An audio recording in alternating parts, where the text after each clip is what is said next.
Thanks everyone for joining us today for our Homeless Liaison Learning Community. As more people join, feel free to introduce yourself in the chat and share any resources or any needs that you have. We'll go ahead and get started. We have a lot on the agenda today, and I want to make sure that everyone has enough time to share. So first on our agenda today is Jody Mitchell from Ohio Rise, and she's going to share a little bit about their program and how it could benefit the students that you're serving. Thanks so much, Jody. All right. Thank you so much for letting me be here. I am sharing. It takes me a minute here. Share and then make sure. Can everyone see the slides? Yes. Okay. So I apologize when I share on Google Meet. I lose seeing all of you and I lose seeing the chat. So Christina, if you could monitor the chat and just interrupt if there are questions.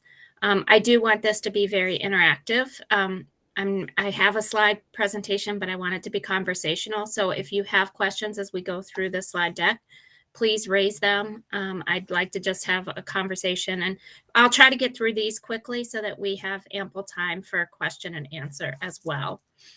So this is my information. I also put it in the chat so that you have it. If I can be a resource to you, please don't hesitate to reach out. So what is Ohio Rise? And I apologize. Some of you may already have had interaction with Ohio Rise. Others may not know anything about it. So I'm just going to operate under, let's just a broad overview just to get everybody on the same page. So Ohio Rise is a new Medicaid plan through the state of Ohio, and it is for youth 0 to 20 that have complex behavioral and mental health needs. So it's multi-system youth in and out of child services or has significant trauma, plus learning disabilities, multiple areas that they may need further assistance, and multiple systems that they're involved with. Could be involved with disability, could be involved with custody issues, out in and out of juvenile justice system. So those are the types of youth that may qualify for Ohio Rise. And the way that a child is determined to be eligible for Ohio Rise, of course, it's Medicaid. So it would be for those that are in Medicaid.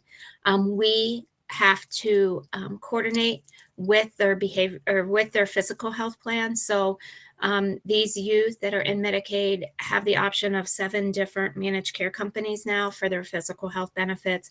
And we're like a behavioral health carve out. We sit on top of those physical health plans, and we take over, once they're deemed eligible for Ohio Rise, we take over the coverage, reimbursement, and care coordination once they have significant behavioral health needs.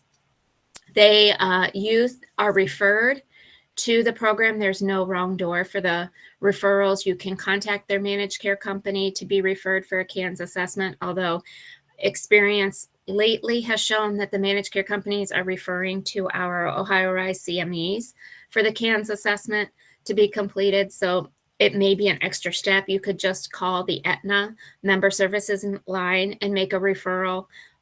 You could contact the local care management entity, and we'll go over who those folks are that you may reach out to, and that could be a resource to you. The CANS assessment is a child and adolescent needs and strengths. It's a communication tool, quite lengthy. I mean, it takes about 60 to 90 minutes to really go through, and a lot of different domains that it addresses: cultural, work, cultural, family life, could be religious affiliations, natural supports, extracurricular activities, really looking at what does the child need and where do they already have supports, or where is it that they find strength in. And so getting a really big picture of that. We currently have about 17,000 members in the plan. We are anticipating about 50 to 60,000 in the first year. Although that being said, you know, with behavioral health and the stigma that comes with it, it's not something that a lot of families jump to. Although with our with the services and with the complex needs, a lot of the families are looking for this help. They're looking for additional care coordination and navigation to help them through. So it is a health plan. We do cover behavioral health services, and I say we cover those. I am not saying that they're readily available. So we know that we have a significant behavioral health workforce shortage in Ohio, and elsewhere in the nation as well. The need is great, and the number of providers to provide that care is not.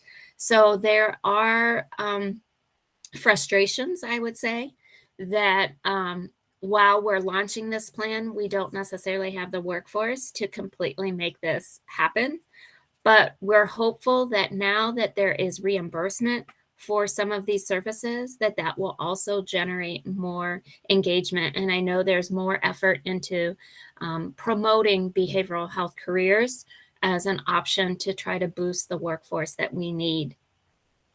So as we've been working really closely outreaching to schools, because we know schools are sort of at the center of all of this and are often looked to solve everyone's problems.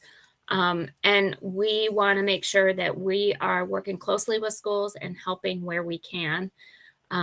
With Ohio Rise, that level of care coordination that comes with the program, we feel that care coordination can be an advocate, not only for what's happening in the schools, but also for helping to address truancy, helping absenteeism issues, because if there's a care coordinator that's touching that youth and family on a regular basis, we can help address some of these other needs if there is a hurdle in the schools. We also know that behavioral health is so important, just critical to the whole child and ensuring that they are successful in school. And so we think that if we can help and be a partner with schools in working with these youth and improving their stability, improving their self-esteem, that will all help in the school environment as well. So the key messages as far as for schools is, yes, it's a Medicaid managed care program. So it is for Medicaid students. If they are not Medicaid and you feel like they are eligible, we can work through that process. And we do have waiver funds available that could potentially help cover them and get them in the program while we're trying to get their Medicaid paperwork completed. The care coordination is the wraparound approach. So many FCFCs have provided this type of service. It's also a high fidelity wraparound, and that's why I say the FCFCs have been providing some of that, but we are trying to make it so that there's care management entities providing that high fidelity wraparound in every county.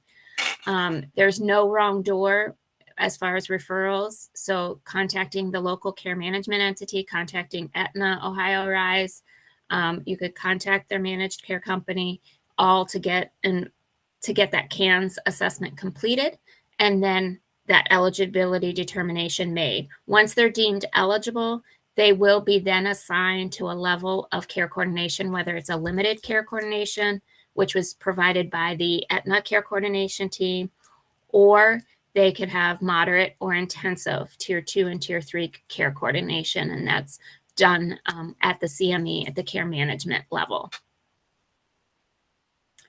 This is just, we know that some of the materials that Medicaid has put out on Ohio Rise aren't necessarily user-friendly, and one of our care management entities pulled this chart, which I think is more of an infographic that helps connect better to what Ohio Rise is.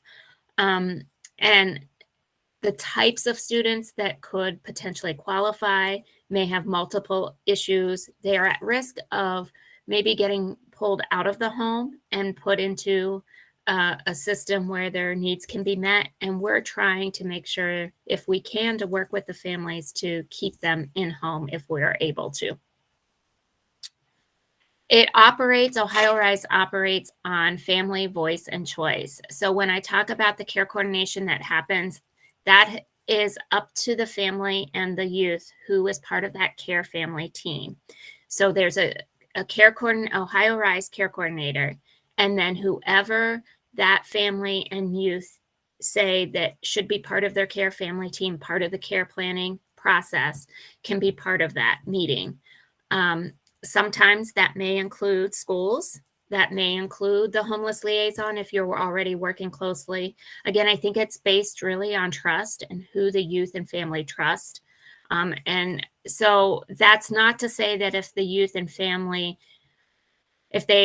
we've had a case or two where a youth says, I don't want the school involved. In that case, the care coordinator could reach out to the school and ask for a release of information so they could share information, not necessarily be part of the care family team. But we know that there's intelligence that the school has that really helps to inform that care planning process. But some of your personnel, like a basketball coach or a high school counselor, they could be identified by the youth to be part of this care family team. So that's another reason why we're going out and talking to schools, because we want to make sure that if you are asked to be part of the team, you understand what that is, and that hopefully you will participate and help this process. So I mentioned the eligibilities determined by the CANs. These are the 7 managed care companies.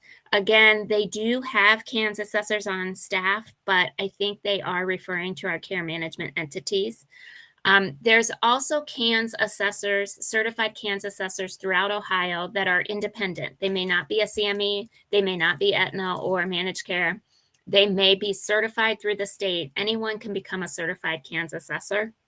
Some schools have looked into identifying a few individuals to go through that certification process. It's a 1-day online training, and then you get a certification or a coupon code to go on the national website to sit for the certification exam. It is free through our Centers of Excellence at Case Western Reserve University. So some schools have said, hey, it would benefit us if they had a lot of youth that could benefit from this program. It would be helpful if we just did the CANS assessment here, because we're already working with that youth and family. And so that is indeed possible. It is a Medicaid reimbursable service. So if schools are billing Medicaid for any, I know there's the Medicaid school program. If they're billing, you could bill for the CANS assessment if you're a Medicaid billing entity. And so again, the domains of the CANs, this is just a list of what it looks at. It does take about 60 to 90 minutes, and it's pretty intensive because the conversations are not easy. A lot of times we're revisiting issues that maybe the youth and family has told to multiple people. So it's also very personalized. We have to, each time a CANS is performed, it may not be performed the same way. The conversations may happen in different ways in order to meet that youth and family need. But we are striving to get and identify information related to just the functioning, overall function, the behavioral emotional needs, maybe the caregiver needs, and childhood, adverse childhood experiences, ACEs might be part of that as well. Once a youth is deemed eligible for Ohio RISE, they will be referred, if they're Tier 2 or Tier 3, to a CME, which is a local community-based organization that has contracted to help with this care coordination. So for Stark County area, it's Jefferson Educational Services Center is the care management entity. And so they have a team of care coordinators providing this service. So it's sort of a separate arm of the work that they do. It's their CME office that is providing that care coordination. And I will share with you a map that shows our care management entities in the Northeast region. They will then, the care coordinator will get in touch with them, and to start setting up, they'll do a comprehensive assessment. They'll take the knowledge from that CANS assessment. They may add additional questions. They might just verify different things that are included in the CANS, and then develop a whole care assessment plan and start the planning process. They will identify the care family team according to who the youth and family want to be part of that team. And a care family team meeting will be set up in the first month. So it's very intensive. There's a time frame on when this all has to happen according to state requirements. And then that care coordinator is really that advocate for the youth and the family. And they're also the navigator. They're providing any community-based resources. So I think that's another point of intersection with the homeless liaison is you are providing a lot of that community support as well and making referrals for community-based resources. And so for a member of Ohio Rise, we're hopeful that the care coordinator and the homeless liaison can work together so that if you're in need of trying to find resources or if they're trying to find that there's open communication for that to happen. And this is just a map of our care management. We call them catchment areas. They're color coded by catchment areas. So you'll see in the dark blue is where Stark is. And then I also have highlighted all the Northeast Ohio catchment areas and who the contacts are. And I'll make sure to send this to Christina so she can send it out to you. So you have all of this contact information as well. So any of these care management entities, if they're in the different areas, and I included, Coleman does have 2 different catchment areas. So Steve Case is in the Summit area if you have any Summit County reach. And then if you're reaching into Wayne County, Sherry Gibson is the Coleman rep there. They have 2 catchment areas. But for Stark, it would be Jefferson County Educational Services Center. And this is just a chart that sort of shows the pathway that a youth would take from referral, and a referral can come from anyone for a CANS assessment, getting the CANS assessment within 3 days once the referral is made. And then once that CANS is completed, a CANS assessor, a certified CANS assessor, has access to a state CANS portal. So all of the information and scoring of the CANS assessment goes into that portal, and then Medicaid determines the eligibility. Once Medicaid determines the eligibility, they will send information to the youth and family, and then it will notify who the care coordinator would be. And so that will all take place, and hopefully they will receive connection with that care coordinator within the first 2 weeks. Sometimes it takes a while since the mail goes through with the eligibility notice, and then the care coordinator reaches out. And this is just ways that you can help spread the news about Ohio Rise. Just know that it's available for Medicaid youth. We have different flyers, and I can also send those flyers because I know this is a slide, so these links aren't live in the slide deck. But we can send these brochures if you need additional information. If you have family engagement events at the schools, we're happy to come to those. If there's the opportunity to educate, say, your counseling team or community resource team or leadership and administration, we're happy to come out and have that conversation as well. And I'm going to stop sharing so I can see your faces, and hopefully we can have dialogue and answer questions. And if I don't know the answer, I will definitely get the answer for you.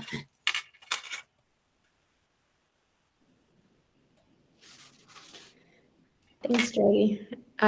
So one of the reasons that we had Jody come and talk with you today is because we know that homelessness isn't often like an isolated event, that there are a lot of intersecting issues that these students and families are experiencing.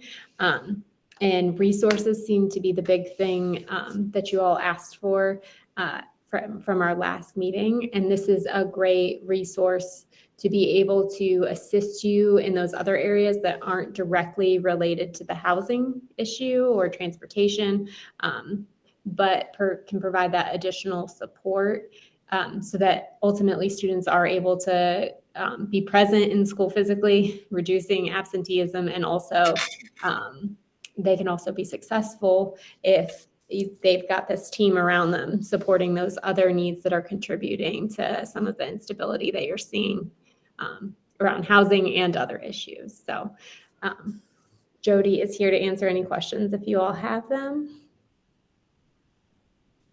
Well, I have a question of you all because I've been educating my team about the Homeless Liaison and McKinney-Vento. And so one question that our folks had was how are you informed when a student is homeless? Besides, I mean, at the beginning of the year, there's enrollment paperwork, but are there ways that how are you communicated to that this child has become homeless?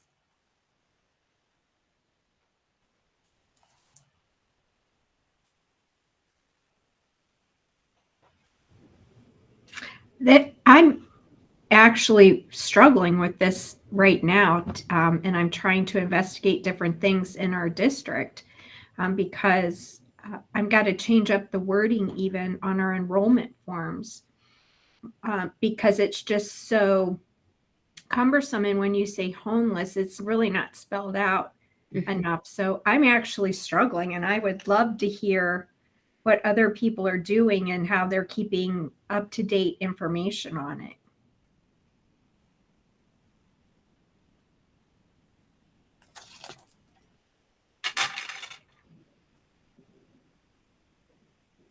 So I see some answers in the chat.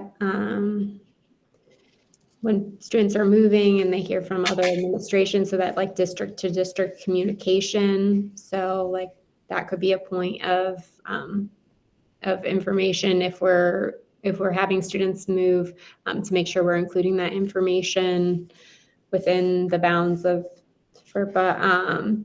And then Rebecca says sometimes counselors, family support specialists, secretaries, bus drivers. Yeah, those are all great places. So then I would ask also, in addition, do all of those different areas in your district, do they know that you're the homeless liaison? Do they know who the homeless liaison is?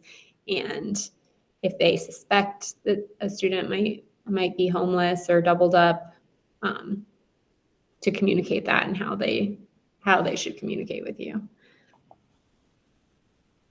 And how are you guys, is that like, how are you communicating to non-academic or non-administrative staff who the homeless liaison is? Is that through like your website? What does that communication look like practically?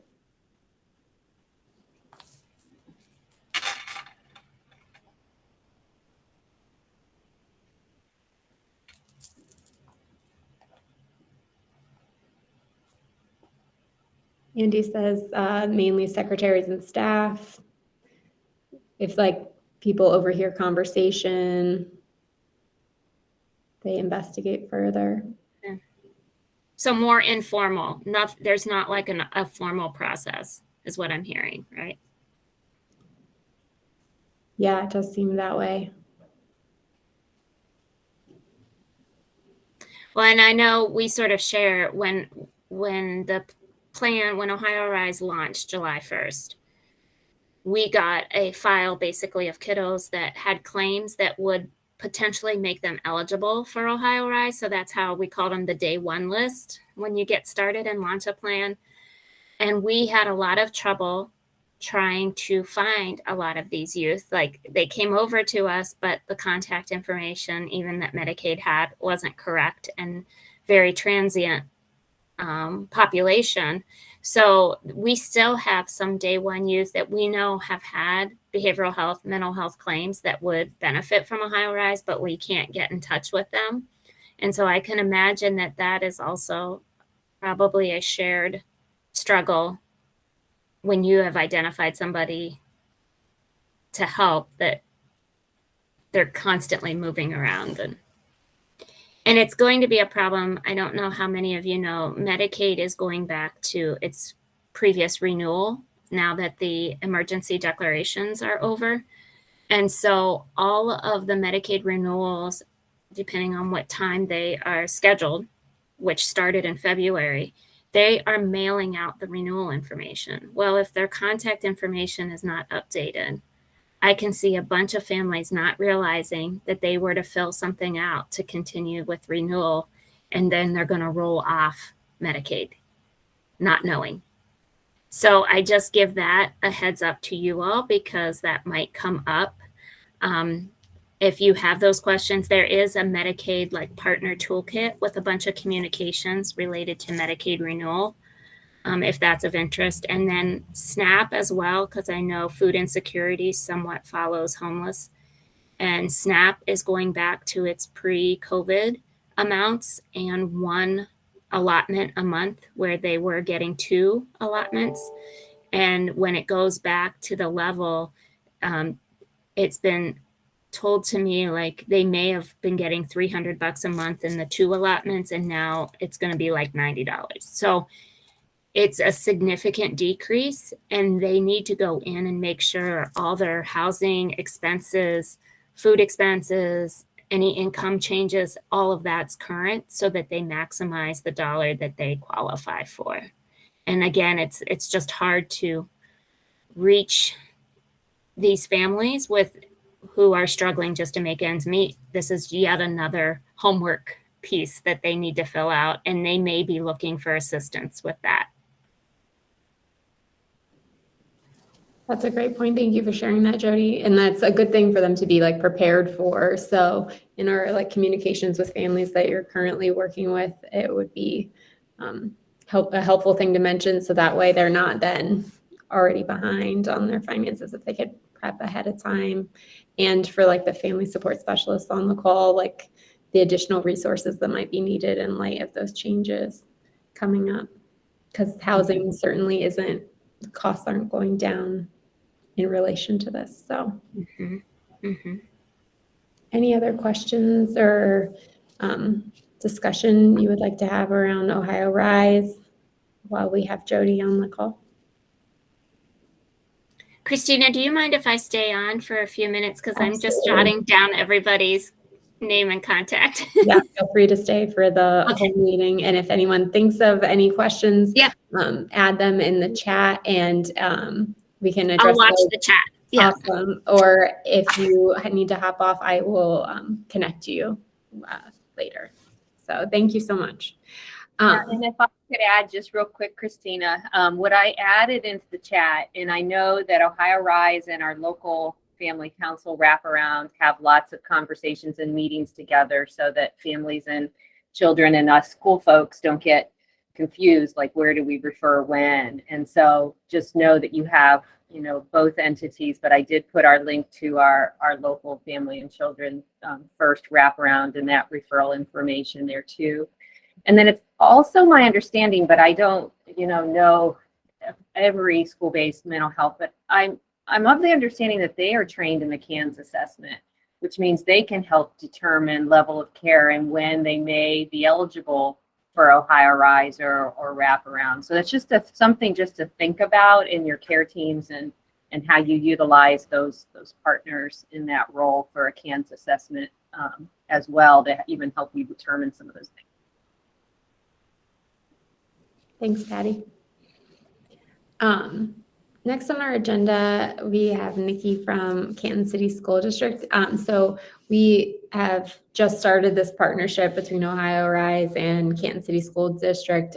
And so I asked if she would talk a little bit about how that looks like practically implementing that in her process with the Homeless Liaison. So she's going to share a little bit about how they're making sure that as they're identifying students experiencing homelessness, how they're making sure to connect the right students and families with these services and with other resources as they serve them. So thanks, Nikki. Okay, so can you hear me? Okay. First of all, I'll start out by saying I'm brand new to this position, so I have my feelers out and really trying to pull in any type of resources. Something that we noticed once we started meeting on a regular basis and working, we have a homeless navigator that helps us as well. We noticed that some of the situations that we run into are challenges that are kind of beyond what our typical counselors are doing inside the school, what our school-based mental health advocates in the buildings are doing. And so there were a couple particular situations that came up that were very challenging, and that we were meeting all the needs, but yet things were still surfacing. For example, we had a family that was in a hotel that wasn't able to stay in the hotel because of a situation where they were asked to leave. Then we've also found, we landed permanent housing for somebody, but we're really struggling to keep them there because of all the situations that are going on within the home. So all of those things kind of led to us working with Christina and saying, hey, we need to figure out some way to wrap around these families and see if we could provide other supports. So this is, and anybody that works with kids, you all know that it's not just about the students. The students' behavior is also very telling about what's going on in the home on a regular basis. So our idea about the wraparound was to get, what Jody was saying, to get that support there for mom and dad, to get the support, the community resources. It's just all the things that we are doing, just we want somebody else as an outside source working with that family.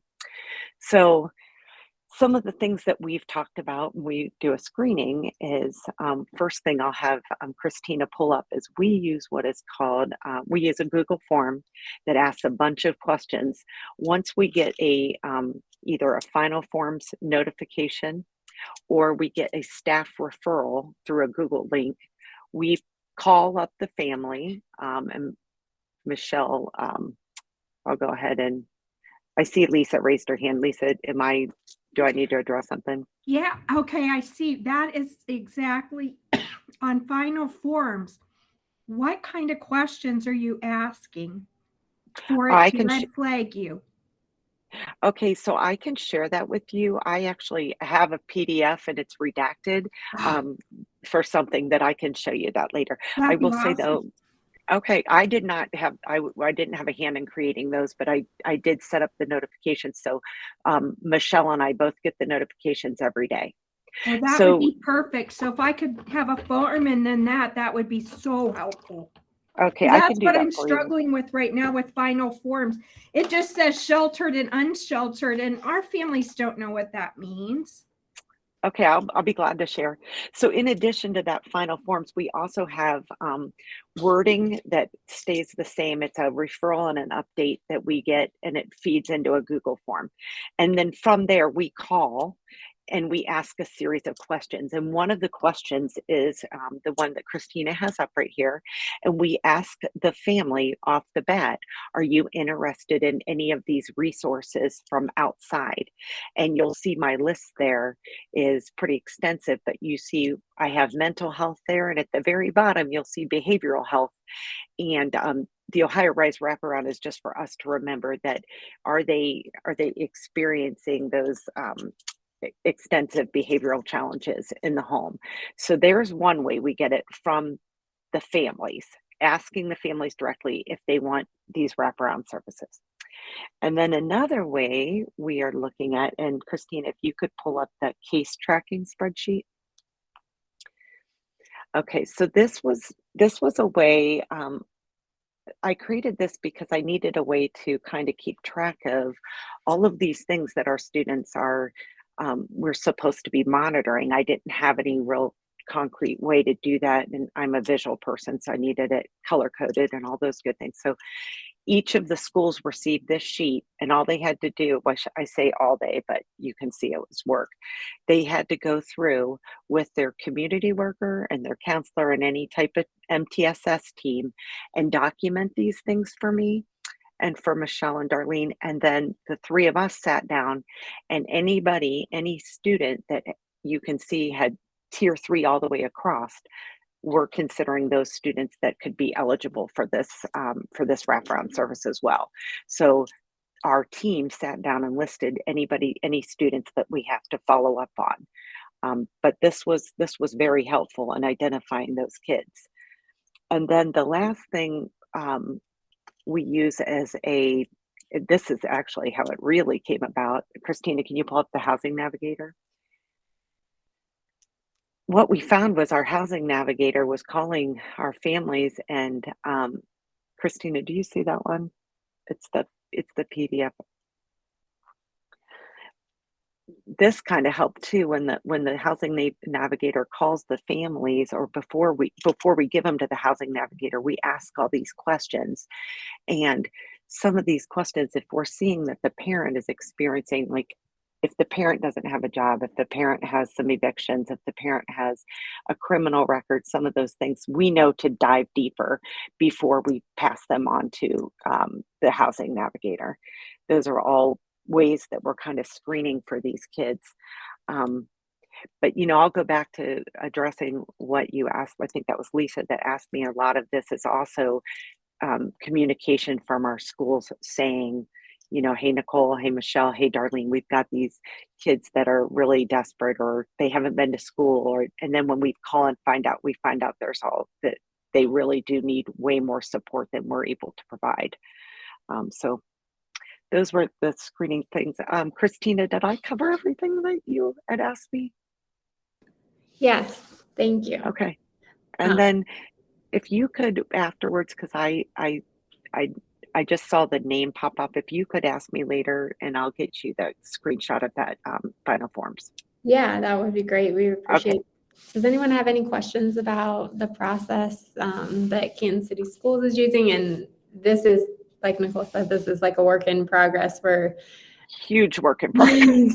we're trying to come at this from the place, like, how do we create long-term change and housing stability? And Nicole has been awesome in like knowing that isn't going to be just looking at shelter, that there are a lot of other things that are a part of establishing that stability. And so Kansas City is doing an amazing job, like trying to look at that whole picture, as well as addressing the housing. So she mentioned they partner with Canton for All People to employ a housing navigator who specifically is working on that shelter and securing housing piece. But there was a lot of things getting in the way of that being successful, because these families have like complex issues that need to be resolved for that to work. So if anyone has any questions, feel free to open your mic or share in the chat.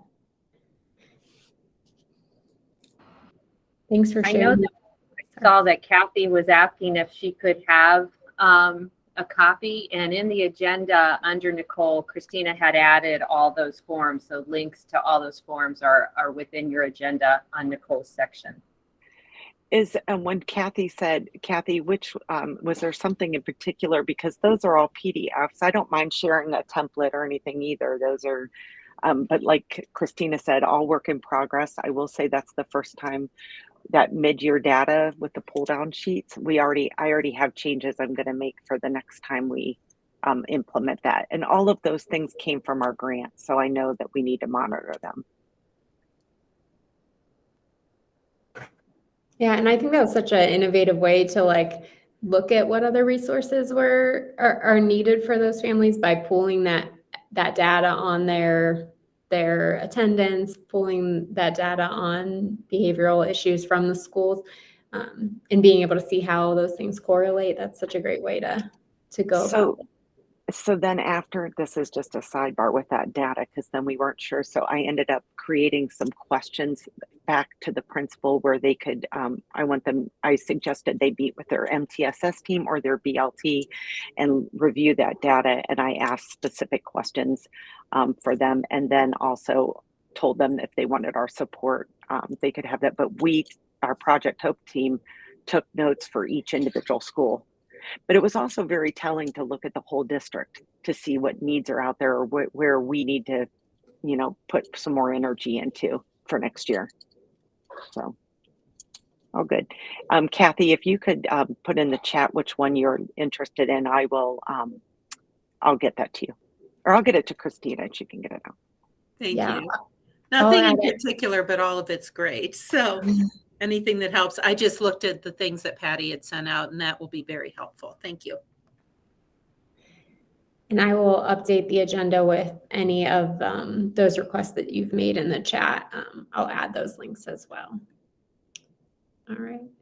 Thank you, Nicole. I really appreciate you sharing your process. And next on the agenda, we have Lisa. Lisa Warden is the program administrator at Stark Housing Network, and she's going to talk a little bit more about the housing continuum of care and the point in time count. Thanks, Lisa. Hi, good afternoon. Good to see all of you. Nicole, that's just great things going on within your school district. I love to see that. And one of the things that really stood out to me was your flow chart of when families are referred to the homeless hotline, because those are some of the things that Jennifer Keaton is going to talk about today. So that just really ties into how things relate from the school and then back to the homeless continuum of care. So very excited to see that. So as Christina said, I'm with the Stark Housing Network, and we are the backbone agency, if you will, for the homeless continuum of care of Stark County. And we're also the collaborative applicant for the annual funding that comes in through the U.S. Department of Housing and Urban Development, or HUD. The funding that we receive is to serve category 1 and 4, which Jennifer is going to touch on a little bit more in her presentation. But these are folks that are considered literally homeless or fleeing domestic violence situations under the HUD definitions. So the funding that we receive is to run housing assistance programs to support category 1 and 4. The two programs that we run, that we receive applications for, are for permanent supportive housing and rapid rehousing. And I know that Christina provided a link to our website, which has a little bit more information about what those housing programs are. And also you can get more information on the HUD website about those programs. All of the programs that are funded within our continuum of care funding that we receive from HUD, all of the referrals go through our homeless management information system, or homeless navigation, AKA the hotline that you, most of you may know it from. And those are some things that Jennifer is going to talk about today. When we talk about families that are within the school districts, those fall under the category 3 definition for homelessness under HUD with other federal statutes. And HUD has not authorized any COC to serve category 3. So that's why when we talk about referrals to the homeless hotline, we talk about those that are literally homeless in category 1, or those fleeing domestic violence situations in category 4. And that's why we specifically talk about those, because HUD just has not authorized us for that funding. Another thing that I'll point out is it is within Stark County, we cannot even get all of the families served that are within category 1 and 4 with the funding that we receive. So we are constantly on waiting list, as are other COCs across the state of Ohio and nationally. But there are resources within the community to help students that qualify under McKinney-Vento, or the students that you have in those doubled up situations in your schools. There is no way that I would be able to provide you with all of those resources, but I'm just going to kind of throw out a few, such as Salvation Army, the Stark County Community Action Agency, and Catholic Charities. If you go, and I believe Stark United Way is also on this call today to talk about some of their resources. Am I correct, or was that from another? That was from another day. But I believe in one of the past agendas, there was some information on Stark Help Central through the United Way that might be some additional resources that you could reach out to try to help some of your families. If you're interested in learning more about the homeless continuum of care of Stark County, there's a link out on our website for you to join our membership and our listserv. And we do, provide information throughout the year for those that are on that list. Any information that we receive from the community, and information about some of the when our funding opportunities come about and so forth for agencies. So please look out there, see what is available to you out there. There's also information on our policies and procedures. So if you're wondering how families are prioritized or single individuals are prioritized for some of the housing programs that we have, there's also our policies out there around that. One thing that we did this year that I thought was really great is that we partnered with the Canton City School District with one of their alternative programs, Choices.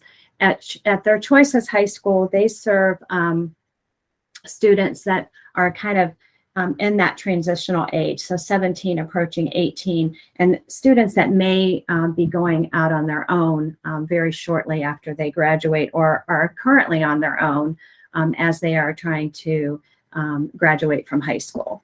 So one thing that we did is through our point in time count, which is that is a day specified by HUD for local agencies and organizations to administer, and I'm really downsizing this because it takes months and months of planning for us to do this, but it's something that we do through our continuum. But we are mandated by HUD to administer a survey to find out the needs within our community for around homelessness and the extent of homelessness within our community.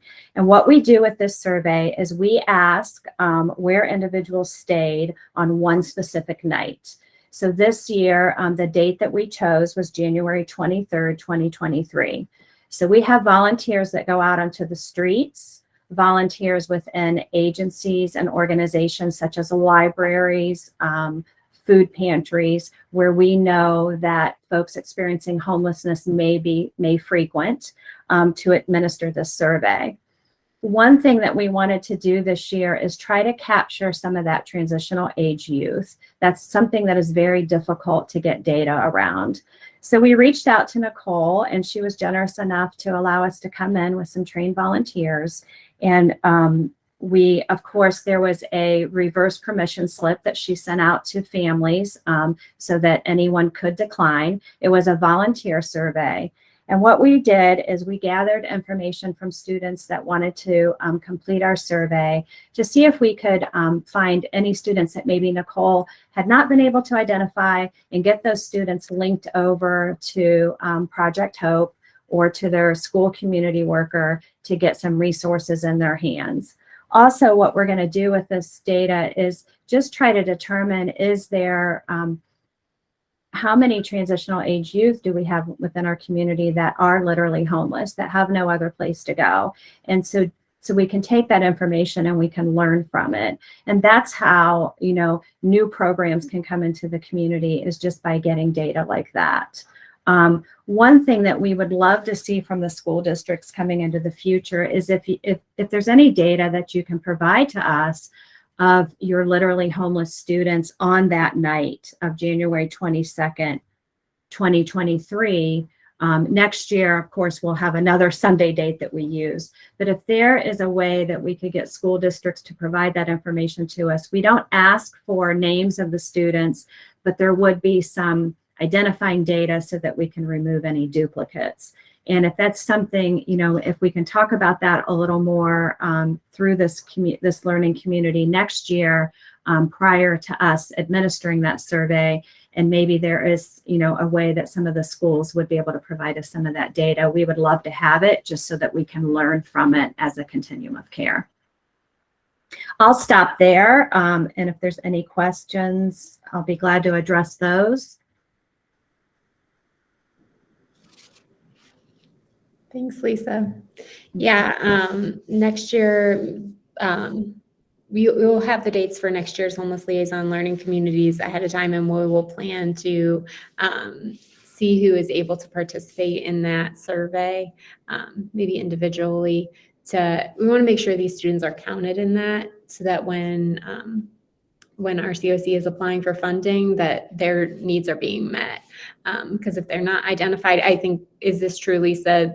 Previously, there were 0 youth counted as homeless in the PIC count. Was that not this year, but the year before? I would defer to Jennifer on that. I would not go to the level to say there were 0 youth. Mm-hmm. It's just really hard to find locations and areas that we can gather the data that we need. Jennifer, do you have anything to add to that? I do. So 0 youth that weren't staying in places not meant for human habitation. I see. Many youth that were sheltered in some way.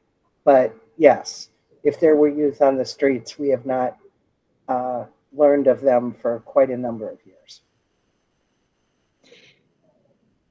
And Jennifer is up next on our agenda. She's going to be sharing about the homeless navigation process and what that looks like. We wanted you guys to have an idea of when you're making those referrals to the homeless hotline, what are your families going to be going through? What does that process look like, so that as you're like introducing that to them, you can have that in mind. So thank you for being here, Jennifer. Thank you for inviting me. And thank you, Lisa, for doing such a good background. It fits in perfectly. As Lisa mentioned, we are overwhelmed with need and not enough resources. I'm sure none of you have any idea what that feels like. However, we are trying our best to focus on Category 1 and Category 4 while still offering some supports to those who are at imminent risk of homelessness and those who are homeless under other federal statutes, the things that Lisa referenced. So the first thing, let me just explain the process. When someone calls Homeless Navigation, there are intake workers on specialists that work from 8:30 to 4 each day. Between 8:30 and 10:30 every morning is absolutely our busiest time. So if you're calling during that time, it might be more advantageous to leave a message if there's a return number. And we have been striving and mostly very successful at getting all calls returned that same day. So that's the first piece. Once you are talking with a specialist, they're going to ask what your situation is, how we can help. And depending on that first few sentences, we'll either direct to other resources or do what's known as a pre-screen. The pre-screen is some screening questions that help determine whether or not we have resources that can be helpful or whether the household needs to be diverted to community-based resources. So if a household is at imminent risk or homeless under other federal statutes, we will offer an affordable housing list and some other emergency assistance resources.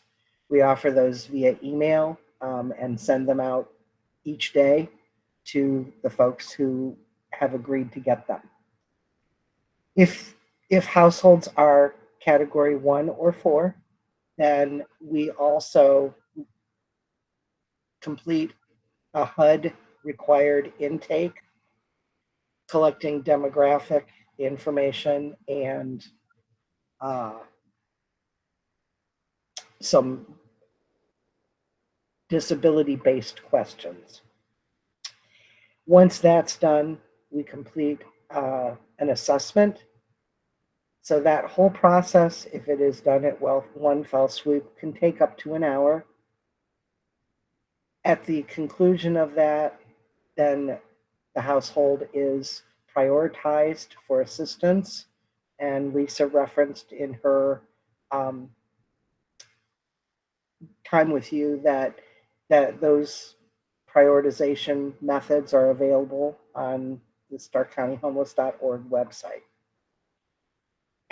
So folks can be prioritized for shelter and housing at the same time.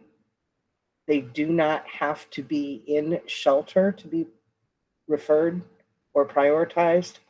And the goal is always to prioritize those most in need at the highest so that they get the help first. So I'm going to try to open this PowerPoint here, or this PDF. so that I can share it with you. And the link is in the in that document, the agenda. So, all right, we're going to try this.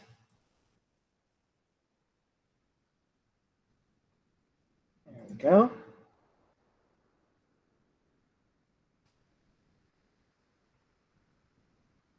Do you see a homeless definition document? Yes, we can see it. Yay. Okay, so category 1 is literally homeless.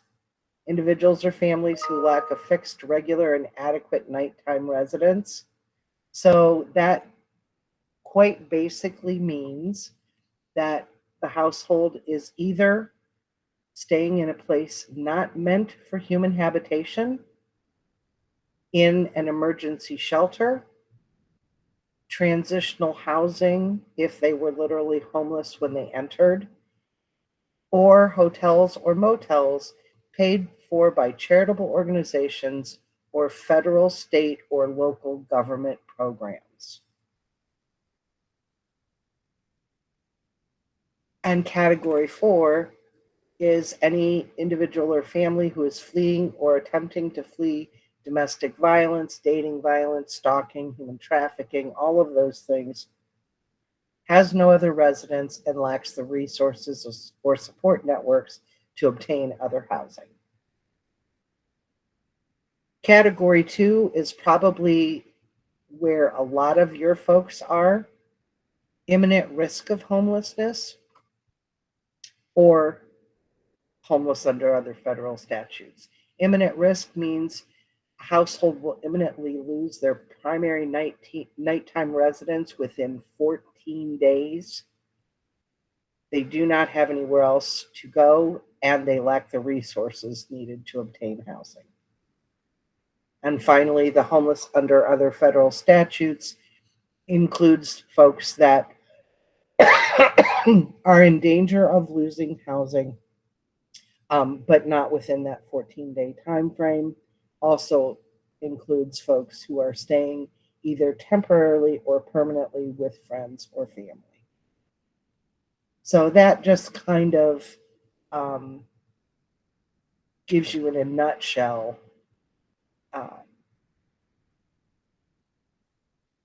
the different categories.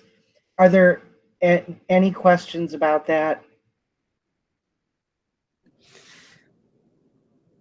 I don't have any questions. I just want to make sure everyone knows that there is like a discrepancy between your McKinney-Vento definition of homeless and then also how Homeless Navigation or the Homeless Hotline is defining who they serve in category 1 and 4.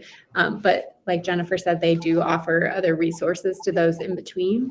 And then also when we're talking about identification of a family experiencing domestic violence is going to be equally, if not more difficult than even identifying homeless families. So it's good to have an understanding of how we're defining domestic violence. It's not always explicit physical abuse.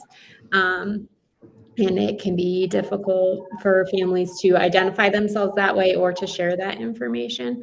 I know that the Continuum is looking at how they pre-screen for that so that we're able to more clearly identify those in that situation with that pre-screening. So if you have a suspicion and the family has a need, make sure you make the referral to be on the safe side so that they're given the opportunity to disclose that and be served through that category 1 and category 4 funding. Sorry. And I saw Victoria Hesse that raised. I just wanted to ask about the literally homeless category 1. I'm reading on here, and you said that if the housing was paid for by charitable organizations or federal, state, local government, if the family does tap into a resource that a family member paid for that hotel, or they did have $82 to, give themselves a night worth of care, does that make them not literally homeless because they were able?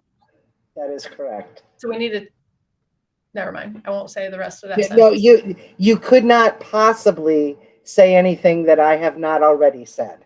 So we need to tell them not to pay for their own house and be real, never, okay. So, but then Or if we pay for it, what if the school pays for it for a night? Is that at the charitable And organization? if it's under a government program, yes, ma'am. Okay, And thank you. there, and let me just share as a kind of similar situation, individuals who were being released from Stark County Regional Corrections, SRCCC, a number of years ago, were dismayed to learn that when people left, they had to literally spend a night on the street before they were considered homeless. HUD's rules. And so what they did for a time, and I think they still do it on a limited basis, is if they had a person who was leaving, that they would pay for one night in a motel or hotel, so that the next morning the person could contact the hotline and be considered literally homeless. Thank you. I don't like it, but I thank you. I understand.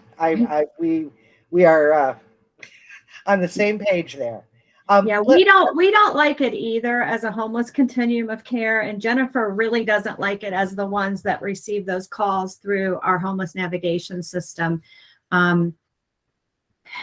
It's, you know, it's federal. But one thing I will point out, another thing is like faith-based organizations. If you can get a partnership with a faith-based organization that will, allow you to be able to utilize some funding to pay for hotels. That's another great thing that you can do. I was a homeless liaison at one time, and I had a donation account set up within our school district. So if there were faith-based organizations or other foundations that would want to contribute to families experiencing homelessness, I could hold that money separate from any other grant money, and that I could use that for things like that, or maybe to purchase something that wasn't required, that wasn't allowable under some of the grants that we received within the school district. So I think that something like that, if you have the means to do that, is another great thing that you can set up and maybe use for some of those hotel stays. Because it is difficult, and I've sat in your shoes, and I know how frustrating it can be, and to try to get creative to help these families is, an understatement. So thank you. The next document I'd like to share is hopefully going to be helpful for you so that you don't have to reference lots of forms. It's basically a flowchart helping people towards permanent housing. So the very top, what is the person's current location? Where did they stay last night? There is temporarily living with family or friends, inpatient facilities and institutions, place not meant for human habitation, and shelter. So if folks are temporarily living with family or friends, couch surfing, what steps should be taken next by the professional? Explore a plan of having the person stay in the housing they're in, develop a plan for them to obtain housing, have them apply for subsidized or other housing, have them apply for alternative programs, look for a roommate, consider a payee or other money management options. And then if they are in inpatient facilities, did they stay there more than 90 days? Have all alternatives been exhausted? Was the person housed prior to their stay? It just takes you through a series of arrows where to go and when you should call homeless navigation. So hopefully this will be helpful to you. Unfortunately, on the back, This is not as updated as we'd like it to be. We're, as a matter of fact, just getting ready to update, but a lot of these are still good. We have a list of affordable and subsidized housing in Stark County, and the populations, and Stark Metropolitan is obviously at the top, but by location. So Alliance, Beach City, Canton, Hartville, Louisville, Massillon, etc. So this is a document that is meant for you as professionals. This is not meant for homeless families. This is meant for you to be a means to help them. Anybody have any questions about that, or?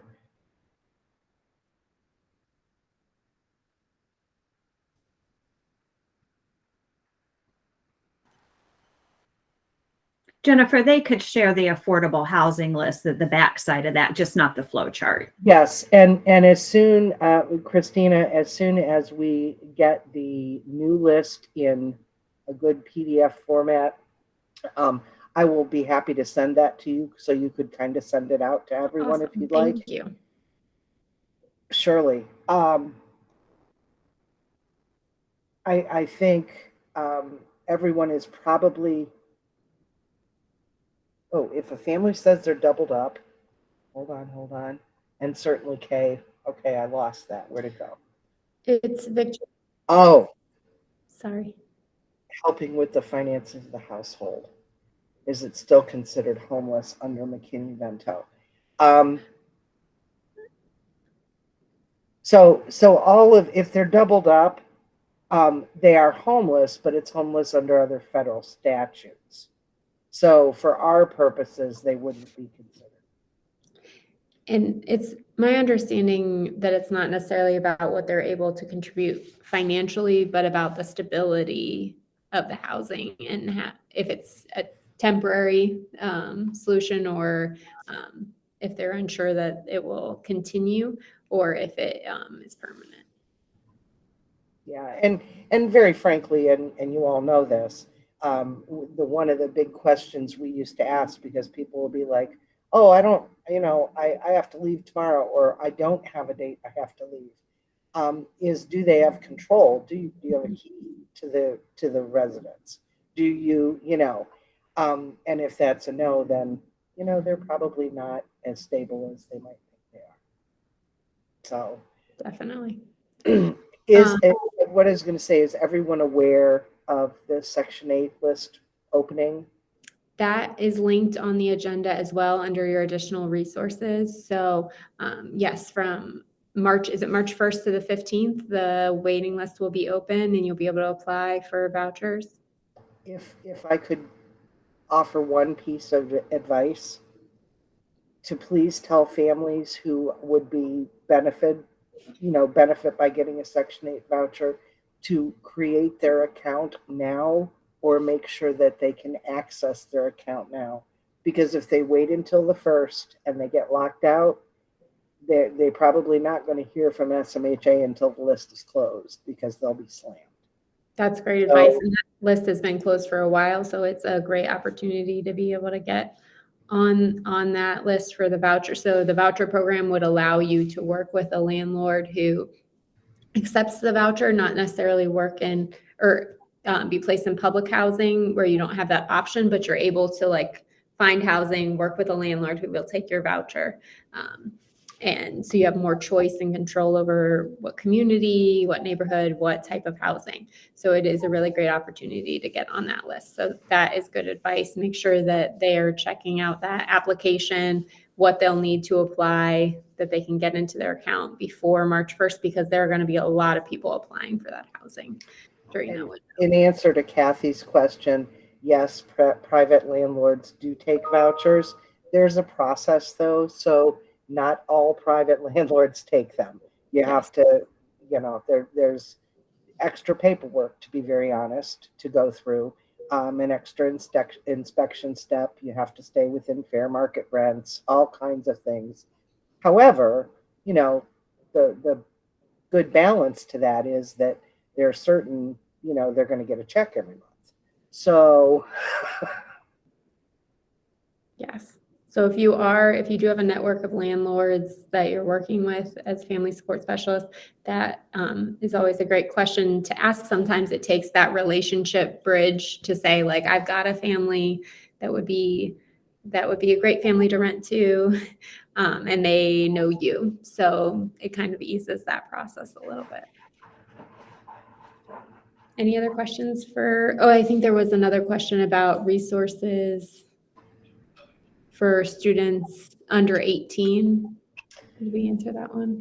I wish I could say we had local resources. Unfortunately, we do not. There used to be an organization who worked with youth 14 and up, because we all know that youth do get kicked out of their homes. But we do not have programs here in Stark County. The closest I know of is Akron.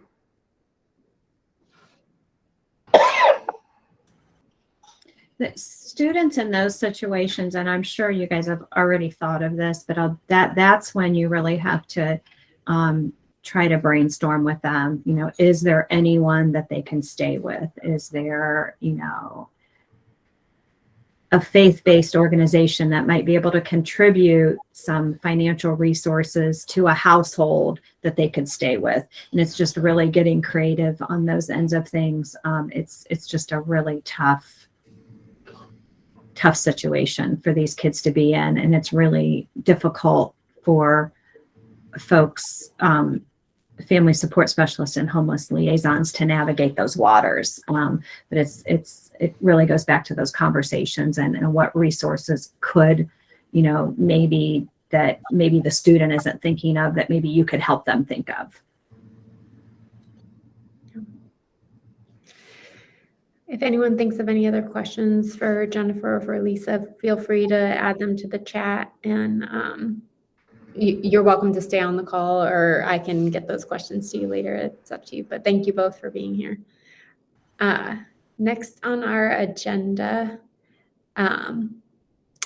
is Doug, and he is the Director of Transportation and Food Service here at the Stark County ESC, and he's going to share a homeless identification tool that he created and talk more about that connection between making sure that that when students are identified, that we're getting them the transportation services they need for families to be able to send their kids to school, and to shorten that gap between when they're moving around and getting back in school. So thanks, Doug. I will share that tool on my screen. Yeah, thanks for having me today. I appreciate it. Mostly, I just wanted to get out there what we've been working on here at the county with our member districts to provide some assistance for our homeless population when that need arises. So first off, we developed a tool to try to share this information. You can adapt this tool to your own use however you would like. If we could be copied and shared in this information, I actually would like to function somewhat as a clearinghouse for our districts to try to enable some of the partnering and shared services that we might be able to help put together to make it a little more efficient and to be able to respond in a very timely manner. A couple things just to put out there, you know, under our options for transportation, we do have a few. We, of course, have the district of residence to provide transportation.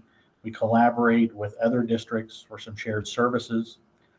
We obviously can use contract services for those type of placements as needed. And we also have the tools to be able to reimburse parents or guardians or other family members to assist us getting those kids to and from school to meet their current bell times and do that efficiently. The last piece that we have been able to add is we have leveraged some funding here at the ESC to where we have purchased some additional vehicles. We have some retired drivers that are available to assist us. So we've reached out to our districts and basically have offered that we are in a position to step in immediately to help with the homeless situation. We're looking at, you know, having that availability to a district for 5 to 10 days until we can work out a permanent solution, or the district has time to hire staff or get them placed on a route. So we just really want that word out there. Our goal, my personal goal is I want to make sure that we're servicing our kids. We sort of have a 48-hour window as our goal that we'd like to make sure that we're getting them transported to where they need to be. At my position, I generally don't hear about a student that we've not been serving until it's been a week, 2 weeks, 3 weeks, or longer that student hasn't been in school. And we certainly want to avoid that as best we can. So mostly I just want to put it out there that we're a resource. We're here to help. You can contact me directly. You can contact me through your transportation folks. Our transportation directors have done an excellent job. They've got their hands full with staffing and everything else, but we just want to improve on that service and put together a network to where we can react a lot quicker than what we've been able to do in the past. Thanks, Doug. Correct me if I'm wrong, but when you were creating this tool, you were keeping in mind specifically what your transportation department might need to be able to like shorten that time frame to make sure that transportation is getting to them. Yeah, it's, the information obviously we know is very hard to get accurate information. Some of the key components for transportation, if you're able to acquire the information, is even length of the term that we believe they're going to be temporarily housed. We get some cases where we know it's a very short term, 1 to 2 week thing. We may be able to simply help with that entire time frame here at the ESC, as opposed to some of our students are placed to where we fully expect that to be for the remainder of the school calendar year. So as much information as can be shared as accurately as you can get it. Everyone certainly understands it's a moving target. We just want to do a better job of getting it done. Sure. Thank you. And please, I shared Doug's email. It's linked in the agenda.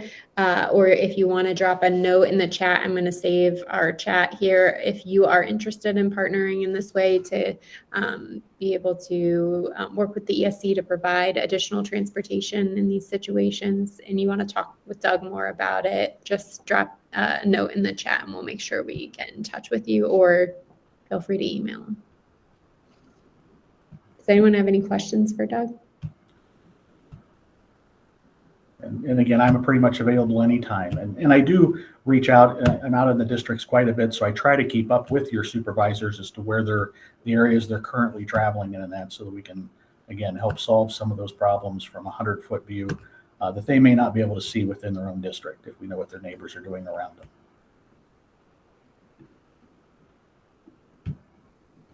All right. Well, thank you. Appreciate you being here. So then the only thing left on the agenda today, there's some additional resources. There's the link to the Family Council's High Fidelity Wraparound. So both wraparound services are available. There isn't a right or wrong one. It's family choice. So feel free to check out that link and make a referral as needed. Also linked in the agenda is information about JFS application assistance. So when we're talking about your families need to be looking at how they're renewing their Medicaid, their SNAP, all of those other benefits, they can get assistance. I believe it's at the food bank, but the information is listed there. Just take a look. They can get like in-person assistance for that, and keep in mind that those renewals are coming. And if families aren't prepared for that, then it's going to impact their housing. It's going to impact their finances as a whole, as those benefits are reduced in the upcoming months. And then the other link is about the Section 8 waiting list opening up. As Jennifer mentioned, it would be helpful if families take a look at that ahead of time, make sure their account is active, take a look at the application and what they will need, because there's a lot of documentation required to fill out that application. So please share that with your families. It might give them the opportunity to secure some housing that's more affordable for them long term. Below that, you'll see our final Homeless Learning Community will be May 3rd, and then next year's dates as well, so you can get them on your calendar. And then finally, if you are able to, please take a second to fill out the attendance and evaluation survey. It's just a couple questions. We'll make sure that if you fill that out, you get a certificate for your time today. And then there's also a place for you to give some feedback, so that way we make sure that we provide you with what you want out of this time, out of these learning communities. So really appreciate you all hanging in there today, and please let me know how I can assist you in this role moving forward. Let me know if you have any questions. Christina, I wanted to just point out, you had mentioned like job and family services applications. There's been a lot of conversation about the homeless unaccompanied youth, and folks may not know that if you can help those students apply for assistance with Ohio benefits, they do, if they are homeless, and that's part of the application, they can get moved over to their own medical card. So let's just say a student has been kicked out of their home, and let's say, for example, mom had their medical card. They will transfer them to their own account, and then they can also get their own food assistance, and potentially could qualify for cash assistance. I don't want to speak for Job and Family Services, but there are ways, even if they're not 18, that you can help them at least get some of those things in place. And then, as they turn 18, those will follow them, but just helping them to get those applications in, and then what they need to do. They don't have to have an address. They can use a school address if you want to do that for them, or they can also use the address directly at Job and Family Services for mail to go to that, then someone can help them pick up. So just wanted to point that out. I know there's been a lot of conversation. And then the other thing in the chat was regarding Project Rise. Project Rise is the homeless services department for Akron Public Schools. So just like you may be a homeless liaison for your school district, Project Rise is just the department that handles that for Akron Public Schools. And yes, they do help their homeless unaccompanied youth just as any school district would, as those kids are identified. So any resources that you have within your school to help them, they probably have a few more resources because they do get a grant, as does some of the larger school districts. So that is, I just wanted to answer that through the chat just because I knew the answer to it. Thank you. I didn't see that. I appreciate it. Yes, and I appreciate you clarifying that about Job and Family. Maybe we'll get someone from Job and Family here next time to talk more in depth about what that looks like for our unaccompanied youth. Thank you, everyone. Appreciate your time. Thanks, Christina. Thanks, Lisa. Thanks for being here.